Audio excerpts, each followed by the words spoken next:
Welcome, everyone. This is the first kind of full scheduled class for Spring Zman 2024 at Drisha. And we have the pleasure of starting everything off with Rabbi Alex Israel. This is the first session of Habits of the Heart, Rabbinic Perspectives on Human Temperament and Character. In this class, we will examine rabbinic voices on our human traits and dispositions. Topics included will be gratitude, speech and silence, tension and tranquility, materialism, thought versus action, joy and happiness, and finding meaning.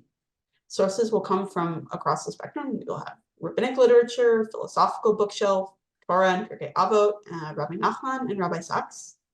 And if you haven't had the pleasure of learning with Rabbi Israel, I'm very happy to introduce him. Rabbi Alex Israel is an author, an educator, and international lecturer. He teaches at Yeshivat Eretz HaTzvi and Midrashet Lindenbaum, as well as recording a daily 929 Project podcast, the Tanakh Project. I'm happy to share the link with that in chat. He is born and raised in London. He made Aliyah in 1991. He has smicha from the Israeli Chief Rabbinic, and his books on Sefer Malachim have been received enthusiastically by teachers and lay people alike. If you are joining us on Zoom and Facebook, please know that I will be monitoring the chats on both sites for questions. We do want to hear what you have to say, and I will, Rabbi Israel, if you want to monitor the Zoom chat yourself, that's fine. Otherwise, I will keep an eye on it and bring things to your attention. But we do want to hear what you have to say. We want to hear your thoughts. Source sheets will go out momentarily. And if you are on Zoom and you are an attendee, I'm going to be sending out invitations to panelists. If you're able to take it, I strongly recommend it.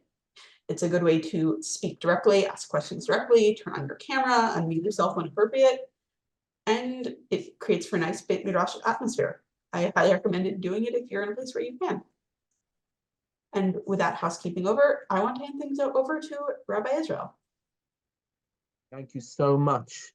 I hope people can see me well and can hear me well. And it's a delight to be back with Drisha. I love, my encounters with Drisha, and it's very exciting to be here. And I was going to start off by talking about all of the topics we're going to cover, but I think Kayla's already introduced them all. But I will maybe talk for a moment about how this class came into being, and then I'll introduce this with a little exercise. What I would suggest is that everybody have a piece of paper with them and a writing implement, because we're going to, I'm going to do today, not every day, but not every time, but today we're going to do a little bit of a writing exercise. So if you have a pen or a pencil and a piece of paper, that would be really, really useful. Many years ago, I was with a friend, actually in South Africa, funnily enough, and we were talking about, as maybe rabbis sometimes do, making spiritual progress. Like on the one hand, you can learn a lot, but are we growing? And he told me that he'd read a book called Everyday Holiness by somebody called Alan Morinis, Morinis, who is a modern Musar master, and he has tried to renew the tradition of Musar. Musar was a movement always associated with Rav Yisrael Salanta, which gained hold even in the circles of Mitnagdim, of the yeshiva world. In fact, it was a controversy in the yeshiva world, because some people said, well, we're learning a lot, but how are we going to grow in our personal comportment? Other yeshivot, like for example Volozhin, kept away from Musar and said, listen, Musar is for those people who are sick, but we're healthy, we don't need it. But I would argue that I ordered the book and started reading it, and it really opened my mind to all sorts of categories where we can be more mindful about certain states of being. Like I said, today we're going to talk about gratitude. We're going to talk about in our next class, speech and silence and the way we speak. We're going to talk about, do we want a life of tension and tranquility? What affects us more, our actions or our thoughts? Happiness, simcha, mitzvah gadola liot b'simcha tamid. Do we have to be jumping up and down in the morning and so happy? What do we need to be? Our relationship with materialism and things like that. We're going to do something about meaning making. So it's really a question. I hope today will illustrate what we're going to be doing, and what this is really going to be about is trying to dig into thinking a little bit about how we are in the world, our emotional states of being. I think there are plenty of books today which try and get under the skin, whether it's you really read a Brene Brown, or you've been reading about I don't know, Carol Dweck and a growth mindset. So many books which try and talk to us about how we should be in our world. And so I want to try and do this from a Jewish perspective. And I'm going to start off, I'm going to share my screen and start off with a little exercise which we can all try and do a little bit. Maybe some of the people who are online can help us a little bit as we do this. So we're going to play a little game, and we're going to, and you're going to pretend that you can only see the first column here, and not all 5 columns. And I'm going to ask you to tell me, and you can put in the chat if you like, 5 traits of a successful person. When you think she's a really successful person, I'm saying she because most of the people on this call seem to be women. So if you're thinking about somebody who is a successful person, what sort of traits would you put in? What would you say? Welcome to unmute and say or write in the chat. So Danielle says driven. Lovely, love that. Richard says success, contribute to a better community, world, or family. Driven, success. Yes, Sandra, I can't hear you. I would say passion. Passion, okay. Many friends. Justin says alacrity, right? Alacrity meaning get up and go, and a doer attitude. Okay, some people will say, a successful person is somebody with a great career, somebody with a great marriage, somebody with healthy relationships. I don't know what it might be. So you might so a successful person, right? Again, I'm reading what we have here. Friends, success, contributes, alacrity, driven, right? And all those things. Okay, so now if we go and try and think in a slightly different way, what would we say 5 traits of a good person? What would we say there? Like, what would we start talking about when we're talking about 5 traits? We say she's a really good person. He's a really good person. So what would we start saying there?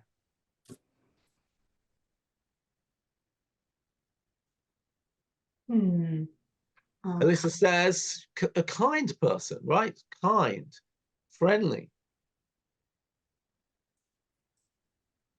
Sandra, yeah. Well, we start with anything that begins with COM. So because I would think compassion.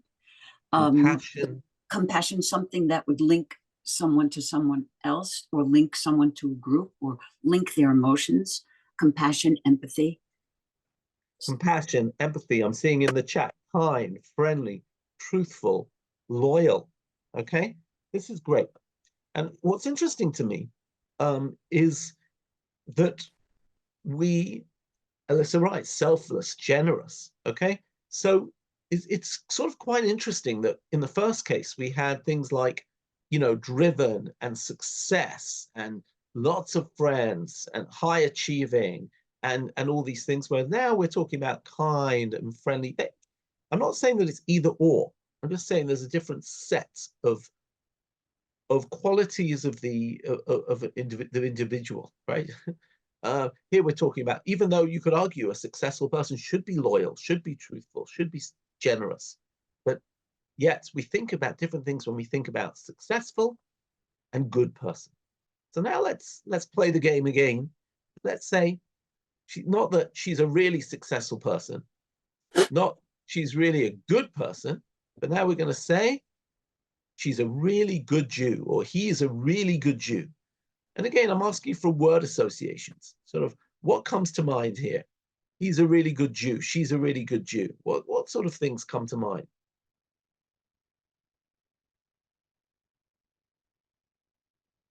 Danielle says respectful, committed, charitable, right? Bal chesed or Bal chesed. I'm seeing.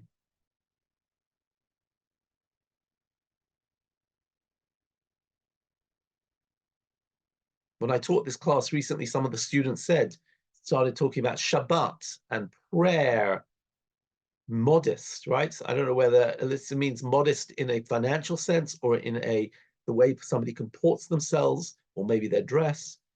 Justin, I love that. Flexible within constraints. Okay, that's great. It's really interesting, and I'll let you think about this, about what this might mean for you, right? And you've got these sheets, and you've got the link. Kayla's just put it up, but it's fascinating that we have different traits for what we would consider to be a successful person, a good person, and a good Jew. And I imagine that we would like to be all three. And what happens when we put on a sort of a different hat in our life? What happens when we come, so to speak, come home from work, right? Miriam writes here, halachic, reaches out for a connection with God, right? That's lovely. That's amazing. And I assume that we would like to be a successful person, a good person, a good Jew. One of the fascinating people who wrote in this regard is David Brooks, who writes for the New York Times. He wrote a piece some years ago about how so many people are looking to develop, or young people maybe in particular, are looking to develop what he calls their resume virtues. In other words, they're looking to get into a good college. They're looking to be the head of the school newspaper. They're looking to achieve and to get more degrees under their belt and all of that. But he says that very rarely, when somebody dies, are people really interested in whether they were the head of the debating team. Maybe they would be, or whether they had, whether they got a 95 in their test instead of a 90. What they're often going to talk about is how good they were to their family, and whether they gave to the community, and what they contributed to the world, and whether they were charitable, whether they were a good friend, a good parent, and So what he says is that there are, so to speak, he calls them resume virtues and eulogy virtues. What people are going to say about you in your eulogy. And that might not be such an appealing thought, but and he says that sometimes in life we think we need to go for the resume values. Take something really dumb, right? But somebody might care about what car they drive, right?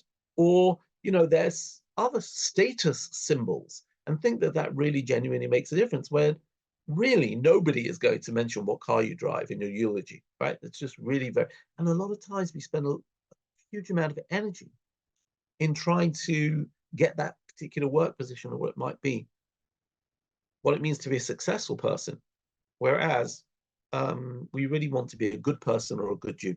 So by the way, again, I just want to make it very clear, I'm not dismissing success. I think success is something we all want, and success can frequently facilitate doing a lot of good things. I will say that I remember when I was a 21-year-old and trying to think about my career, and I was discussing it with my father, and I said to my father, I want to do something which is meaningful. And my father says, you don't have a job to be meaningful. You have a job to earn money. And the meaningful bit you do in your spare time. And indeed, my father spent his entire career spending every night, whether it was in a shul meeting or a shiur or a school meeting or a whatever, all the communal activities he was involved with. But he didn't look at that as being his career. He saw his career to make money, and his communal activity was different. It's very interesting. I'm not in any way ranking against success. I'm just talking about, how we value certain habits of the heart and certain things that we do. And I put here in the last two columns, I hope you can see them to the left of the screen. Make it a bit bigger, maybe help. What traits exemplify you? And that's a really interesting question. What traits exemplify you? What do you think, other people say about you? Or what do you try and put effort into? And what, and do you see yourself as a very, competitive person? Do you see yourself as a very compassionate person? Are you somebody who's more agreeable and compromising? Are you somebody who's more principled? And what traits do you want to improve at? So those are things that I want to just, maybe think about a little bit. I'm using the word traits, but you could talk about dispositions. You could talk about character, so many different things that words you could use. And all of that was by way of sort of like opening our minds a little bit to this topic and trying to think a little bit about how we can approach it.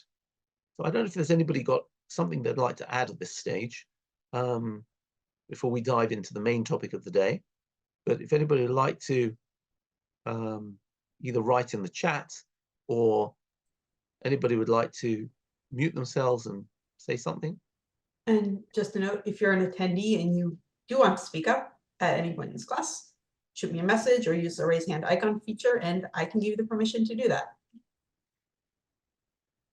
Okay. All right. So it sounds like we're all good. All right. So let's talk about our topic of the day. And the topic that I chose to talk about today is the notion of gratitude, hakarat tov, gratitude, appreciation, thankfulness, and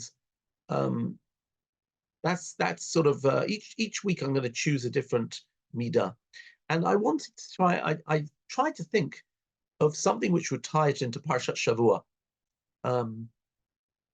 It's Wednesday. I know it's not quite Shabbos, but it's always nice to have something to think about for Parshat Shavua. And I remembered this Sefer Chinuch when we're talking about gratitude, when they're talking about the essence of the mitzvah to honor our father and mother. Let me, even before I get there, the mitzvah kabed et avicha v'et imecha is a very interesting one, because it sometimes spoke about honor your father and mother, but the question is, what does that mean? And I'd actually say that there are probably two different ways of doing that. The Talmud talks about that actually kibud actually talks about two things, kibud and yirah. And kibud actually, according to the halacha, means to care for your parents. And that usually applies to parents when they're infirm or when they're sick, when they're maybe elderly. And that means that you should give them food, give them drink, take them in, take them out, make sure they're dressed, make sure they're clean. And that, I would imagine, would apply to somebody who's in a, situation where they can't really care for themselves. And maybe we experience that frequently when our parents are older. And then there's another type of kabed et avicha, which maybe applies to younger people more, right? And that's what people say, listen to your parents, right? Obey your parents, right? The Gemara talks about that actually as being mora, ishimo va'aviv tira'u, fearing your parents. And that is like not to sit in your father's chair, not to contradict your parents. By the way, there is no mitzvah to absolutely listen to your parents. I should just say that according to halacha, if your parents say, I don't want you to marry that guy, you don't have to listen to them. If they tell you, not to keep Shabbos, you should still keep Shabbos. So there's not an absolute law to obey your parents, but there are two things. There's one of reverence, which is maybe harder for younger people. And then the other one is one of actually care. Having said all of that, clearly Judaism believes that parents should be given a special status, and even the idea that we don't call our parents by their first names, I call them mum and dad, and that sort of thing, shows that they're sort of different to the other people I meet. And I just wanted to learn this Sefer HaChinuch. Sefer HaChinuch is a book which you've probably come across. It lists all the different mitzvot, and part of it, what it does is to give the reasons for it. And let's just read a couple of lines. Mishor Shei mitzvazu, the root of this mitzvah, and you've got the English and the Hebrew. שראוי לו לאדם שיכיר ויגמול חסד למי שעשה עמו טובה. The root of כבד את אביך ואת אמך is a fundamental principle of the idea of it's acknowledging and returning kindness to people who were good to him, a sense of gratitude. שיכיר, that you recognize, ויגמול חסד, and you'll be kind to somebody who's done something good to do. ולא יהיה נבל ומתנכר וכפוי טובה. And you shouldn't be ungrateful. You shouldn't act as if mitnaker, as if you don't even know it happened, to ignore it. You shouldn't be a naval. You shouldn't be like totally somebody who is, just rejecting the goodness. That's a terrible way to be, both before God and human beings, that somebody does you a good turn and you just act as if they never did. And he says, first thing is, your parents are the reason you're here. They were actually the people who brought you into the world quite physically. And therefore you should really, give them everything, because without them, you wouldn't be here. They brought you into this world. And then he says, they looked after you when you were little. And obviously they raised you, right? I remember once we were in the old city of Jerusalem when my children were little, and it was a Chol HaMoed, it was a hot day, and we were with my parents-in-law, with our children, and my wife, we were taking the kids to the kotel as the whole family activity over Chol HaMoed, and as we're going up the stairs, and it was very hot, my wife was carrying the baby stroller with her father. Her father, his daughter, and his grandson in the stroller. My wife and her father were carrying it and said, I wish somebody would carry me in a stroller like this. And her father said, we did. The idea that your parents did it for you, right? And your kids are going to do it for you too. So he says, and then says the Sefer Chinuch, once you have ingrained this feeling of gratitude in your nefesh, in your personality, in your soul, in your psyche. Never know how to translate nefesh, right? Is it a soul? Is it a mind? Is it in your psychology? Is it in your behavior? Who knows? Then we will have an appreciation for God too. Okay, because once we understand, there's also a very interesting perspective of the Sefer Chinuch, that we learn our religious dispositions from the way we relate to other people. If you're grateful to human beings, you'll also experience a sense of gratitude towards God. That seems to be what he's saying.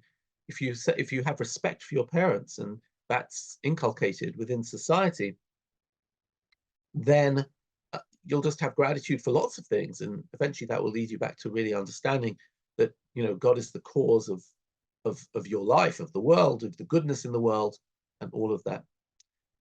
Now, of course, in the case of parents, there can be situations in which this is a far more fraught relationship. Somebody had a bad experience with their parents, or somebody had a bad experience with God, for that matter. But I think the principle that he's trying to say is, what lies behind this, we can discuss relationship with parents, but there's an assumption going on here, and that is that there's a very basic human mechanism that people have been good to you, that you should be good back. And this manifests itself in so many different ways. Let me give a couple of other examples. We'll leave Parshat Shavua behind, but we'll go a bit back in terms of Parshiot. Just give you another lovely couple of examples from the Tanakh, and then I want to raise a question to you. If you look at source number one, sorry, I added that source in just for this week, but source number one that you see here is the famous scene where Moshe hits the Nile, was told to hit the Nile, and to turn the Nile into blood. And he's meant to take his rod, right? And he'll strike the water in the Nile, and it'll turn to blood. And this is God giving instructions to Moshe, but at the critical moment, it's not Moshe who strikes the Nile at all. In fact, it's his brother, Aaron. And God said to Moses, say to Aaron, take your rod and hold it over the waters of Egypt, then it turns to blood. And Rashi tells us, source number two, tells us the following. Rashi says that since the Nile protected Moshe when he was thrown into the river as in his in his little teva, in his little ark, it was inappropriate that he should strike the river. Interesting one, right? The idea that Moshe was saved by the river instead of being drowned in it. He actually was put in a little boat, and that carried him and kept him safe, and even brought him to Pharaoh's daughter, who saved his life. The river was good to Moshe. Moshe shouldn't give the river a bad turn in regard. And the same thing, by the way, it says, I'll read the Rashi, since the Nile protected Moshe when he was cast into it, it was not struck by him, nor in the plague of blood, nor with frogs, but instead was struck by Aaron. And again, if you look at the next Rashi, lo hayah, even the dust. The third plague is the one of lice, kinim, right? Kinim. And if you remember, the way that happens is they strike the dust of Egypt and it starts crawling with lice, quite disgusting.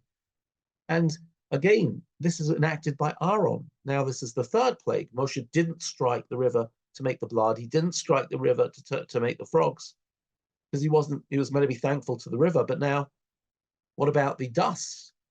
So why is it right for Moshe not to strike the dust? And it says, Lo hayah afar kadai lelakot alidei Moshe lefi she'egen alav ksheharag et hamitzri v'mineu b'chol v'laka alidei Aaron. Moshe should be thankful to the dust of Egypt too. You know why? Because when he smote the Egyptian and he buried him in the sand, it covered up for him, covered up the evidence of his heroic act of killing the Egyptian. This is fascinating because we're being told that we should have, I understand being thankful to a human being, but how about being thankful to a river or to the dust of Egypt? Is there really such a thing? Or are we just creating a very sort of high bar here? I don't know. And look at even at the next example, right? This happens to even a nationality. For example, right? Source number 3, the Gemara in Baba Kama. Rava says to Rabba Bar Mari, Minaha milta da ami inshi, bira to shatit mine, lo tashti beikala. Says there's a phrase that people say, apparently it's not even a Jewish saying, that if you drank from a well, don't throw a stone into it, right? What would be the equivalent in English? I don't know. People in glass houses shouldn't throw stones. I don't know, maybe, but that's slightly different because you're ruining your own home. Here it's just saying if there's a well that you gain from, you shouldn't throw a stone into it. I don't know if there's a contemporary English equivalent. And they say, well, where's the source of that? And the answer is, don't abhor an Egyptian. You were a stranger in his land. In other words, the Egyptians, even though they did enslave the Jewish people, they were our home for hundreds of years. They hosted the Jewish people. They helped them transition from 70 souls to 600,000. So they hosted us. So we should actually have something of a positive attitude towards them. Now, I know you could argue, whether you'd have the same attitude towards Germany, Nazi Germany, or whatever, I don't know. But there seems to be this very strong sense, even with Egypt, right, that the river did me a good turn, I'll do it back. I drank from this well, I'm not going to just throw my, I don't know, my wrapper into it, and even the earth of Egypt. And I want to ask you this, what do you think? Do you think that we have to have gratitude or respect even to inanimate objects? And if we do, I understand that I have to have gratitude to somebody because they made some sort of an effort. But what about inanimate things? Let me just give an example. Sometimes I walk into some of my children's bedrooms, and my children's bedrooms, I'm sure you've never experienced anything like that. I'm sure it's only me, but my children's bedrooms are strewn with clothing. And I somehow pick your clothes up, not because the bedroom's disgusting like that way, but have a little respect for your clothing. Now, do we have to have respect for our clothing? One of the Amoraim says he called his begadim, he called them mechubadai, those who honor me. So I'm asking a question. What do you think about the idea of respect for inanimate objects? Does it make any sense to you? Yeah, Kayla and then Sandra. Yeah. One question, this was actually from source one, but may still be relevant. This is from Daniel Dorfman. But someone saw and reported Moshe, so did the sand really protect him? First of all, hi Danielle. It's great to see you on the call. Glad to see your name here. Somebody did report Moshe, so I guess, but this 1 minute. So that is true. But I guess at some level, the sand did protect the dead body. It's just somebody saw him. So, but it's still some level. Interesting point. You're saying the sand wasn't very effective. There were other factors at play. I get it. And maybe the Midrash is being extreme in some regard here. So point is taken. Point is well taken. But I'll come back to this. Where do we go with this whole question of, gratitude? So Sandra, and then I'll read out the comment of Miriam's. Yes. So I guess the question is, who is the gratitude benefiting?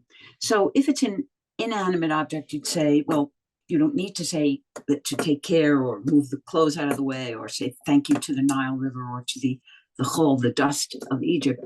But perhaps it's not that we're saying that we're recognizing that it's doing the inanimate object any good. Our thanks are doing them any good. It's what it's doing to us. And so the question is, who's the object of the beneficence of our thankfulness? Is it, right. If it's an animal, if it's you, I'll say, Rabbi Israel, thank you. And so we have the I thou right there.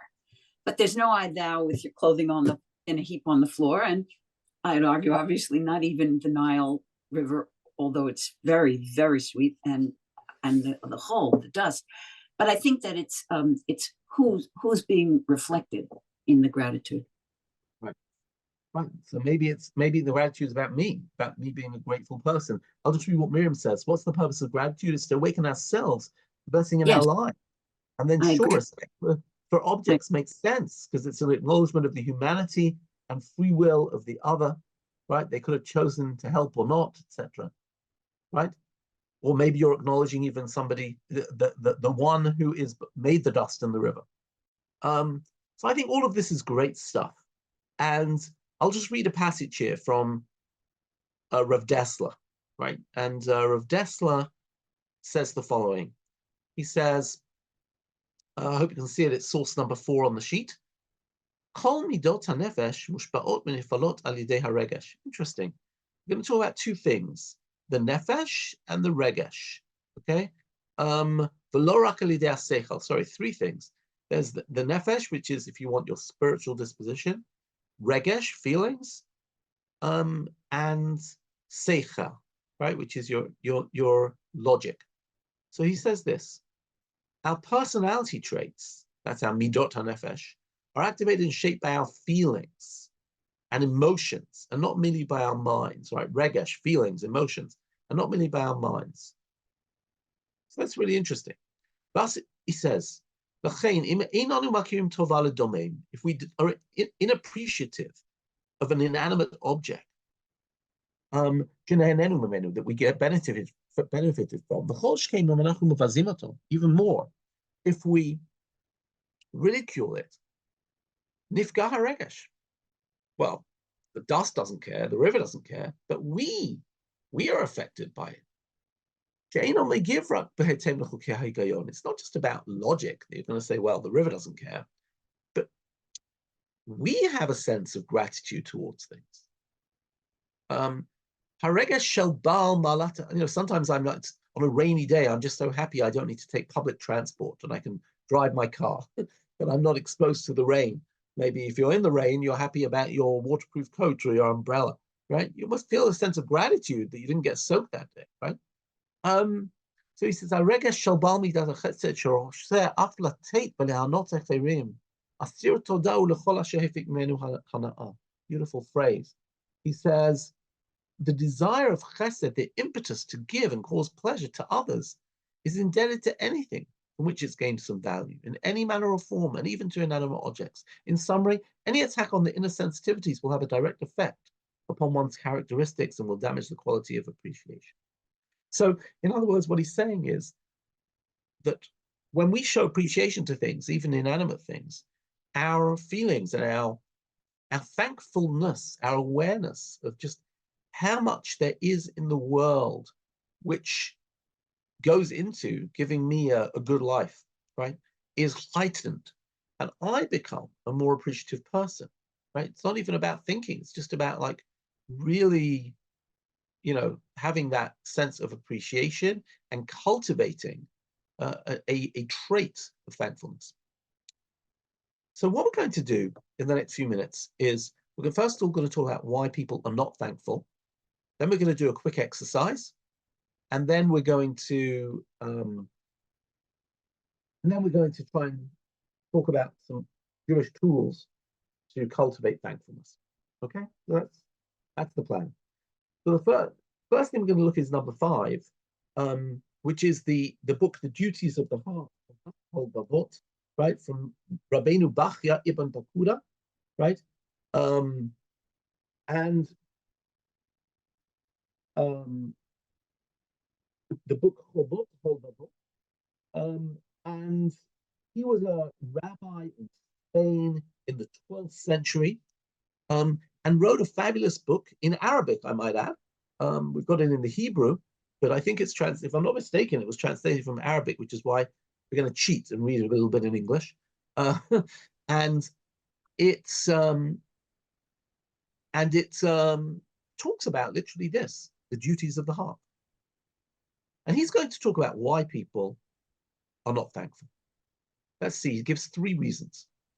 First, we have to note through the benefits God, though the benefits God bestows on his creatures are all embracing, as God's, as the Tanakh says, Tov Hashem lakol, v'rachamav al kol ma'asav. Rubam ki ivrim mehakiram u'mehavin godel malotam. Most of them are simply too blind to recognize these benefits or comprehend their excellence. He says, and this is for 3 things. Most people just do not recognize the blessings we have. Why? Number 1, he says, their absorption in secular, sorry, 1 second, I'm just playing around with the, here we go, better. Their absorption in secular affairs and pleasures, longing for things they cannot get from this world. They neglect to appreciate God, sorry, seems to be a typo, the good which God bestows upon them, because their hearts are fixed on satisfaction of their desires and fulfillment of their wishes. Whatever stages of success they attain, they seek to proceed higher and higher. The numerous benefits enjoyed by them are in their view but few. In other words, let's say, for example, I went to a really nice restaurant today and really enjoyed a great steak. So that was lovely. But tomorrow I want to go to a better restaurant, a higher level restaurant. Right?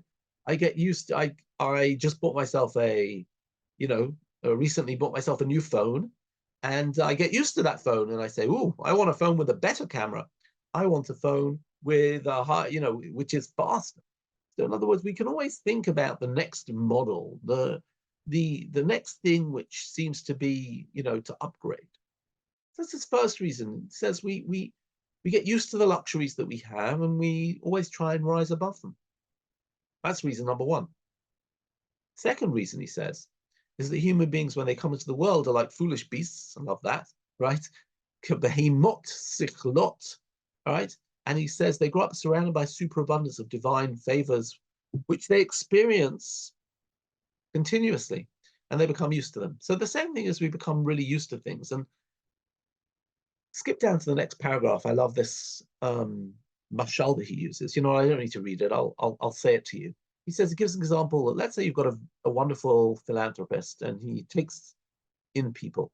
So he says, let's say he found a child and he took a child out of an orphanage at a very young age. That child And he raises the child, and he gives the child an education, and he gives them everything that he'd give his own children. That would be one situation. So imagine that child becomes a teenager or whatever, he'll still argue with his parents. The fact that he was adopted parents, the fact that he was taken from an orphanage, he might still say to his parents, adopted parents, "You're not fair, you hate me," whatever teenagers sometimes say to them. Because, but imagine that this person was an adult, that he was an adult who had been captured by a horrible person and treated with extreme cruelty. I'm reading over here. And starved and kept naked. And then this benevolent man freed the prisoner and took him home and showed him kindness, even to a lesser extent than he was shown to that child. But he says what will happen is the man is more appreciative and grateful for what he had than the child. Why?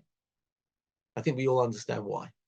Because the child has grown up never knowing anything else.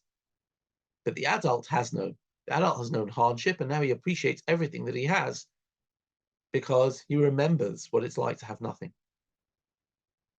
Says the Chovot Avot, that's exactly our problem, right? We take it for granted. We take it for granted that we live in houses which are heated. We take it for granted that we have, water flowing in the taps or whatever it might be. We don't know what it's like. We know that we have flushing toilets. I have a son who's currently serving in Gaza, right? I said to him, "Do you get to shower?" He said, "Abba, there's no water in Gaza." What do you mean get to shower, right? We don't get to shower. There are no toilets, and there are no, there's no showers, right? The most we've got is wipes. That's it. So when you come out, he's going to appreciate a good shower, right? We take it for granted. And he says the third reason, right? Number 3 here. The third reason is that sometimes in life we don't appreciate things because we get a knock. Sometimes things go wrong. A pipe bursts, the car breaks down. I don't know, we've got aches and pains. And we focus always on what our hardships, right? We focus on the fact that, I didn't get that promotion or, all the negative things. Human beings are subject in this world to various mishaps and damage in person and property. I don't understand these misfortunes for beneficial results, not realizing the value of trial and discipline. As it says, happy is the man who you, happy is the man who you chasten and teach out of your law. They forget that they themselves and all they have are benefits of the Creator, who in his generosity and loving kindness has bestowed on them. They're foolish reason to deny the benefits and the benefit. So in other words, if we summarize, if you look at the paragraph number 6, let's take a look. He says, there are 3 things that keep us from being grateful. Bottom of page 3. Number 1, we become too occupied with material things. For example, we want the latest iPhone and forget how useful the version we have already. Number 2, we take things for granted. We fail to recognize the bounty of everyday blessings, like a comfortable bed, a safe neighborhood, or simply being alive. I'm sure maybe sometimes we've experienced that feeling of, I remember once when I had to have a surgery and I woke up the next morning in hospital and I opened my eyes and I said, wow, I just opened my eyes. That's great. And, sometimes just simple things like waking up in the morning and, which we take for granted until we realize it's a blessing. And number 3, we focus on the negative. We tend to focus on mistakes people make and the small hurts we receive from loved ones. And we don't notice the positives they do for us or the fact that we have them. So what we're going to do now is everybody's going to take a writing implement, okay? Or if you're very quick on your phone, you can try and do that. Some people write more quickly on their phone. And I'm going to take out my paper and pen. And what I'm going to do is I'm going to set my alarm on my phone for 3 minutes. And what we're going to do is we're going to do a little exercise of thankfulness and gratitude. I don't know if some of you have a gratitude journal or something like that. But actually in the world of modern psychology, there actually is this idea that having a gratitude journal can be very, very useful in achieving greater levels of happiness. And what we're going to do is something very simple. We're going to spend 3 minutes and we're going to just try and write in a continuous manner a list as much as possible, as much as you can write in 3 minutes, which will, of everything you feel grateful for right now, okay? Everything you feel grateful for, and Rabbi Israel, when you turn away from the microphone, we cannot hear you at all. oh, sorry. So I hope you can hear me now. Now so we we're can, going. but intermittently before we cannot hear you at all. Oh, I'm sorry about that. Okay, I was looking for now. I've got my paper and a pen, so I'm good. So what we're going to do is we're going to write for 3 minutes when I say ready, steady, go, and we're going to just write a list of things we're thankful for, and that's it. Okay, ready, steady, go. 3 minutes.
Okay, time's up.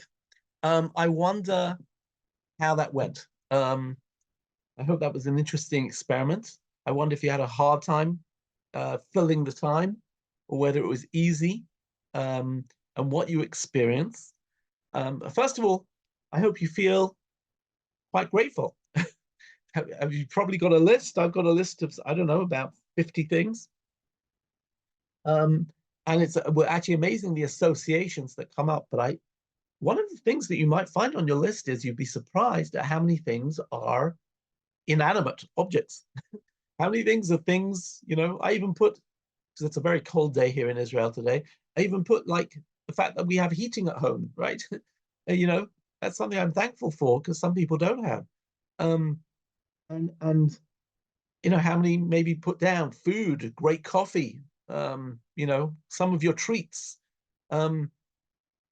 So as I wrote on the sheet, in a minute I'll ask if anybody wants to share a reflection, but I wrote on the sheet, as you can see here, it's on the screen in front of you, right? Is there anything or anyone on the list that surprised you, right? Maybe there are people on the list and you'd like to write a note or call them and say thank you, all right?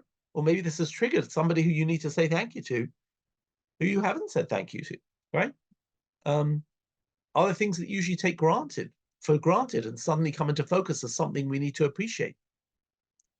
And interestingly enough, as the Rabbeinu Bachai says, are there any bad or painful things on the list which you're actually grateful for, that you're actually thankful for? I just wonder whether that might be. I have about 2 minutes. Anybody want to share a reflection from this exercise? Anything that people want to share?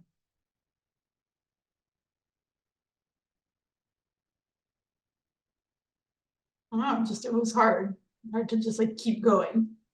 Okay. Hard to keep going. Sometimes, by the way, if you're on a good day, you can do this for like 10 minutes, but it is interesting. Okay. I found myself interesting that, to me, for example, one of the things I wrote in my thing, which is one of the things I put in my list, I found myself writing, was my community. Now, the funny thing is that my community sometimes drive me crazy, right? But my community is also just really amazing. So it's also interesting how even things which sometimes have an irritation factor can also be something that you're very thankful for. Yeah, Alyssa. So for example, when you're grateful, let's say for inanimate objects, let's say you're grateful that you have the comfort of a home with heat and running water and flushing toilets and all of that. That's great. So is your gratitude towards yourself and your spouse that together you have earned the money to purchase this house and pay the electric bills and pay the water bills, etc.? Or are you grateful to Hashem that Hashem has given us the power and the ability to earn what we need to buy our house and sustain our lifestyle? Right. So first of all, I think there's nothing wrong with both of those. And I think if I go back to the passage from Rav Dessler that we saw, source number 4, I think I'd just like to say that maybe there is something very beautiful about a disposition of gratitude. A person who walks through the world with a sense of, maybe I'd even use the word wonder, sense of just thankfulness. A person who is sort of, a person can walk feeling through the world, feeling a sense of irritation at all sorts of things. A person can walk feeling disgruntled. And then we can actually walk through the world with a sense of almost radical amazement at the fact that we live in such, that we do have a lot of good fortune. We go to the bakery and we see, wow, I shouldn't really be eating any of this stuff, and I'm not going to, but look at these pastries. They're fantastic. And this is just superb coffee, and wow, and we've just got so much good fortune surrounding ourselves, right? And isn't it amazing that I'm giving a shiur in Gush Etzion and people in America are, able from around the world are able to, to experience this, and that's just a wild thing. And suddenly, when you have a sense of gratitude, and when you do these things, right? And I can say, put in my gratitude list, the fact that, I can go running this morning, right? And that my body works, that's a beautiful thing. So I would argue that what you said is right. We should feel fortunate to those people who we live with, that they, we've managed to achieve a lot together. We can also feel thankful to God, but we can just feel thankful. And I think just makes us a much lovelier person. Our position in this world, and maybe that's really what you just asked really takes us to our last two sources.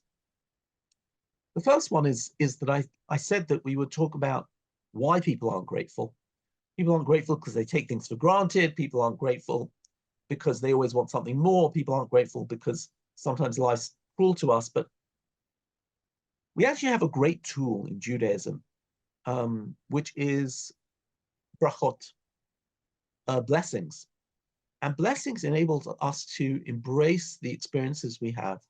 There are blessings for mitzvot, which we do, which, by the way, is an appreciation of our tradition. So when we light Shabbat candles and we say L'Hanekner Shel Shabbat, or when we make Havdalah, or whatever it might be, we're doing a sort of ceremony of celebration of what we have.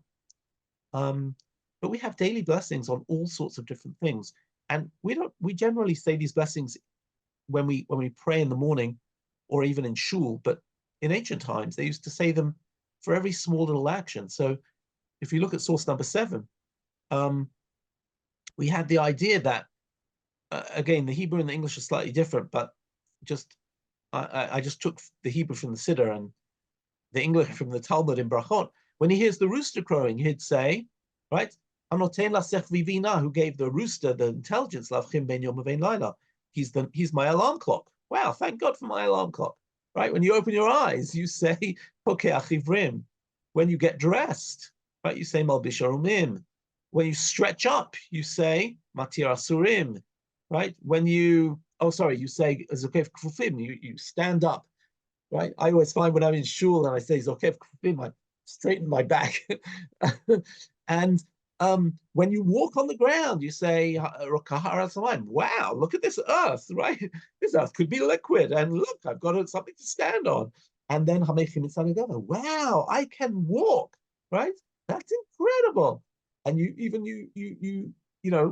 for shoes, sha'asali kol tzarki, or zeri Yisrael bigvora, you put on your belt, or teri Yisrael b'tifara, you put on your turban, your hat, or whatever it might be. This idea of like almost taking every action of waking up, and instead of going, oh, I'm so tired, you're actually saying, wow, isn't this amazing, right? And that's just a remarkable sense of wonder. And that's in regard to thanking God. But look at Ben Zoma in this other Gemara in Brachot, what you see in source 8. Ben Zoma once saw a crowd on the steps of the Temple Mount. I love this scene, right? He's pretty much hanging out, right, watching the crowds, sitting in, I don't know, Times Square or wherever it might be, watching the crowds mill around. And he says, Baruch HaChamar Azim, wow, blessed is the God of secrets. Baruch Shebarach Kol Eila L'Shamsheni. And blessed is God who's created all these people to serve me. Now, what do you mean, created all these people to serve me? So listen to how he talks. He'd say, look how much effort Adam HaRishon had to invest before he had any bread. He had to plow, then he had to sow the wheat, he had to reap, he had to bind the sheaves, he had to thresh and winnow, and then he had to select the ears and grind the flour and knead and bake, and then he got a chance to eat. But what do? I just go down to the bakery and there's great bread and artisan bread and fabulous pastries. Look how much effort Adam had to expend before he obtained the garments to wear. He had to shear the sheep and wash the wool and comb it and spin it and weave it. And then at last he'd had a garment to wear, whereas I get up and I find all these things done for me. I just go to the store and I just go and buy them. All kinds of craftsmen come early to my house. I rise in the morning, I find all these before me. Now, here he's not really thanking God. He's just living with a sense of just like, wow, this is just phenomenal to live in civilized society, and just how fabulous this is.